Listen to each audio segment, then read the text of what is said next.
So, compared to other tipis, parang nakatipid ka? Oo, nakatipid talaga. Ito ngayon ang kalagayan ng panahon dito sa San Remigio, Cebu. Dahil sa habagat. May pangbagyo, napay lagay ng panahon. Kanya mong lagay, wala yung panahon.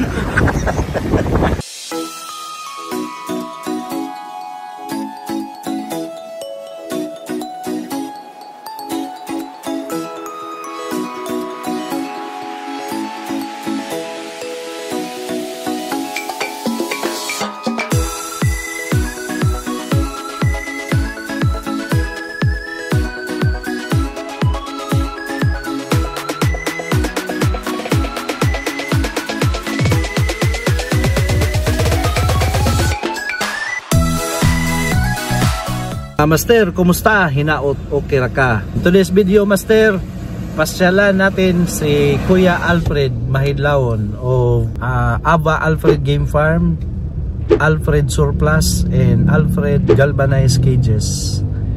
Kasi birthday niya. Tapos bukas puntahan natin si Jongi, yung taga Medellin.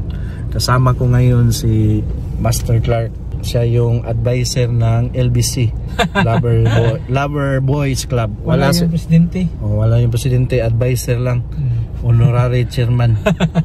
So kami lang ngayon, samahan nyo kami into this episode mga master sa ating channel na Birada Master Adventure. Ito yung channel pala master na makikita nyo yung mga behind the scenes ng ating mga pagbisita. And also the personal na mga happenings na nangyayari sa atin. So very personal to na video. Kaya samahan nyo kami every episode. Pag umabot na kayo dito sa banda ng video na to, paki-subscribe naman dyan sa baba mga master. Mga master, nata sa Pinamungahan, Cebu. Padong manta sa Aluginsan. So, magi yung Pinamungahan. Munilahang sentro. First time ni mo sa Pinamungahan, master? Dili? Pinamungahan? First time naman eh. Ngita ko bunga, wala may bunga mo sir. Ilahang sentro sa Pinamungahan. Taray. Ato ta ugwan, Aluginsan kay birthday sa atong kamaster, atong amigo si Alfred Mahidlawon. Tara. Ilahang sentro mga master. Nindot sa nilang lugar. Basta ilang munisipyo nindot sa pundo ta kadiyot kay akit unta mo sa ilang lugar. Medyo baud-baud ang kuan dagat ron. Mas mag mo ni munisipyo nila. Sleepy Town. Simple life in the province.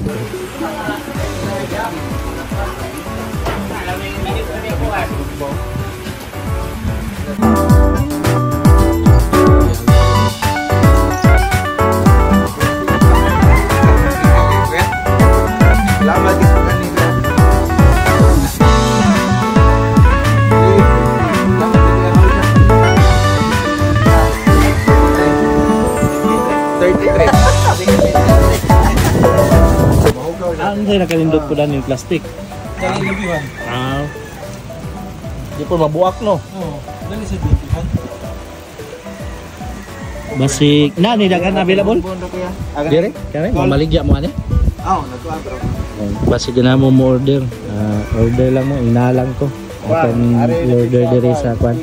Alfred Galvanized Cages and everything. Kayo? Na baka na sa vaccine. Wala pa man may kakon kay kapaabot. Balay ko ba na tao luto ka na? Ana mali sila di ay. Amo na ron sila di. Tapi kung ano ron na sila.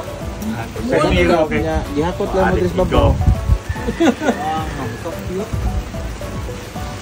Wala pa man niya si New York gipatawag mo kanang gubgain. Wa pa man kanon siya dito sa syudad. Dire.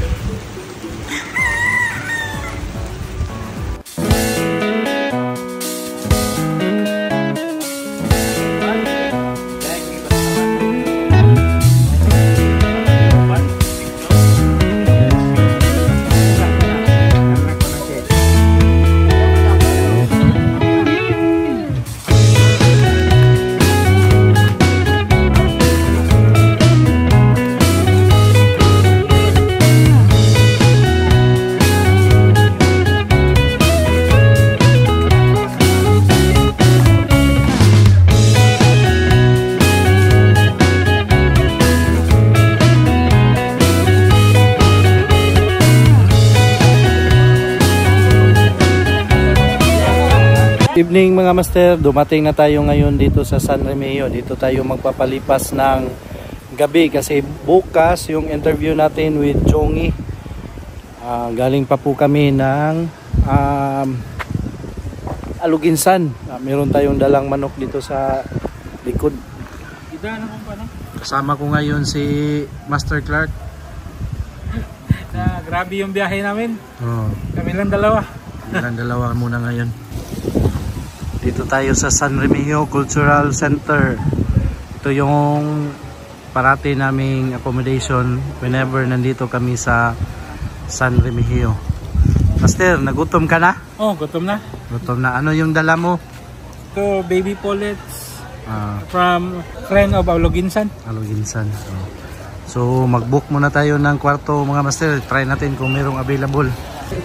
Muna mong accommodation permi basta namin sa San Remigio. Nindot kanilang lugar. Kung wari mong San Rem, pwede mo dire. Hangin kaya.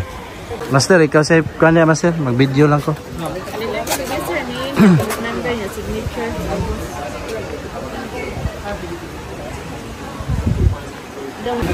Ito ngayon ang kalagayan ng panahon dito sa San Remigio, Cebu.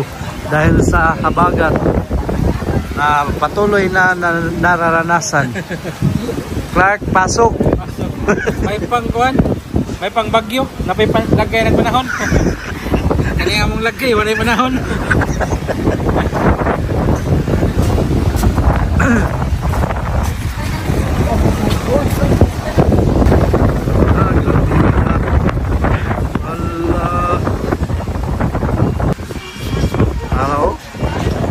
Luckily mga master, mayroong available na isang room na lang talaga yung naiwan. So, nakakuha tayo ng room dito sa San Remigio. Puntahan natin yung room. Sama natin yung anak natin. Anak. Ito yung room namin. Padungag may kuan ng tuwalya.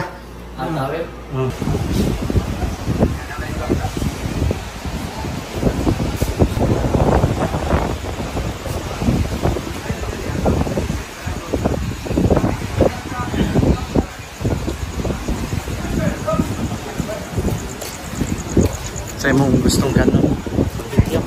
Barbecue. Lamig yung barbecue diri sa Remigio. Oh, lagi na? Grabe, lamig kayo. Wala yung kuhan, idimil. Mga na mong suki.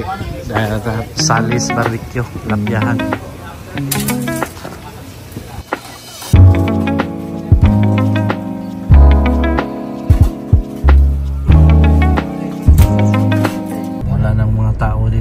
Master. Sana kaya itong lugar na to. Laki ng lugar area pwedeng gawing farm. Dito sa Medellin, Cebu. Lawak ng lugar.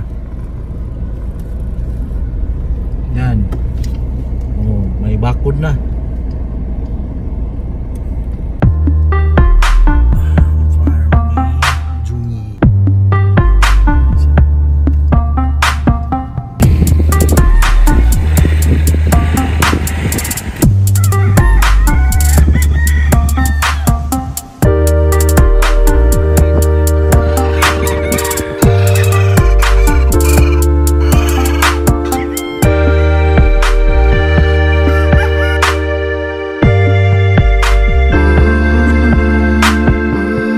Isang TV mo ba? Type of TV na nakita ko. Parang metal paring tapos Hardiflex. Bakit mo naisipan gawin yon? Mas nakatipid ako dun kasi halos nakatipid ako halos 200 each per TV. So yung costing noon, magkano lang? Mga 400. 400. Metal paring tapos Hardiflex na. Hardiflex. Ang sukat noon, ang lapad 3. 2 feet. 2 feet lang. Yung kanyang height 4 feet. But di 3 or 3.5, 4 yung gusto mo. Sayang din yung kasi parang isang hati na lang. Kasi 4x8 man. 4x8. Tama. So compared to other tipis, parang nakatipid ka. Nakatipid talaga. Long lasting naman. O hindi? Sa ngayon, ano pa kasi, ilang buwan pa lang to eh. Di ko pa alam kung ano talaga. Pero hindi ba siya nasisira, nabibiyak pag natamaan ng mower? Hindi man. Hindi? Oo. No. So mga master, baka may pakita ko sa inyo yung kaniyang paano niya ginawa yung ang composition, baka para magka-idea kayo.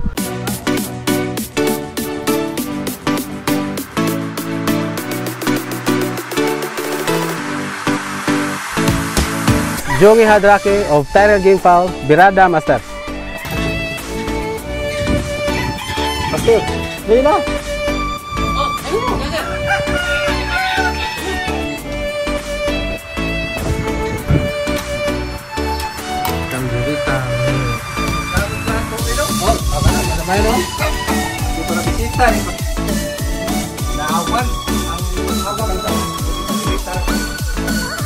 Atas Paris.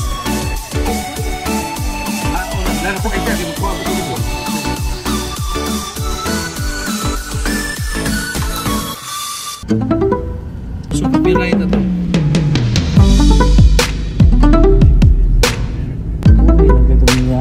Patamnan pa yun yung carbo grass.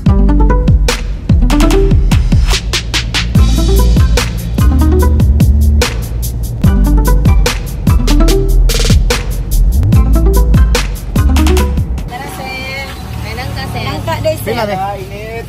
Mangga, 50 ang kilo. Daiting ka. Dragon fruit. Kaya niya po. Pila ni? Kaya tag 40 ang kilo, sir. Isa kabulig ka. Wapa na sa Karas kabulig. sige, sir.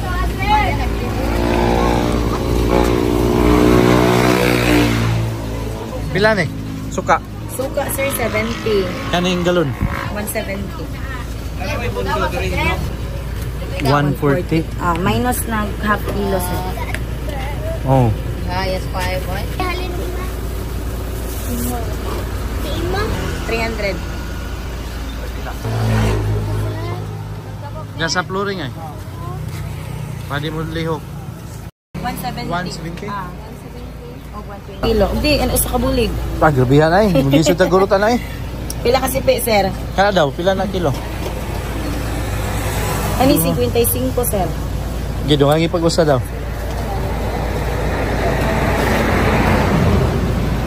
Naman. Baho na yung buwan na. Di okay naman. Nangka, sir, tibuok. Okay, kahilig mangka, nangka. Ang kumpra na mo. Ito yung bagong abot.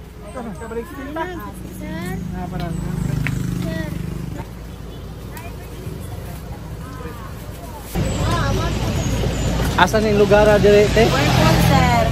Bourbon, Barangay Clavera. Barangay Clavera sa Bourbon. Muagi mo diri, hapit mo diri. Sa pangalan mo, ate? Sirim, sir. GC rin. GC. Aray mo sa iyang pisto. Pinakauna yun ni siya. Basta, daghan kag napilian. Dagan kang napilian. Pas lubong ba? Slubong ng bayan. Barator kayo dire. Ha? Barato kayo. Barato kayo. Aray mo diri mga master, sa Bourbon. Daghan ni sila, garalay, laray ni. Hindi mo hapit. Oh, may bingka, Hmm. mga prutas, saging. Abot ni siya gikan sa bukid, master no? Oh, gikas bukid na. Na pa niya. Oh. YouTube.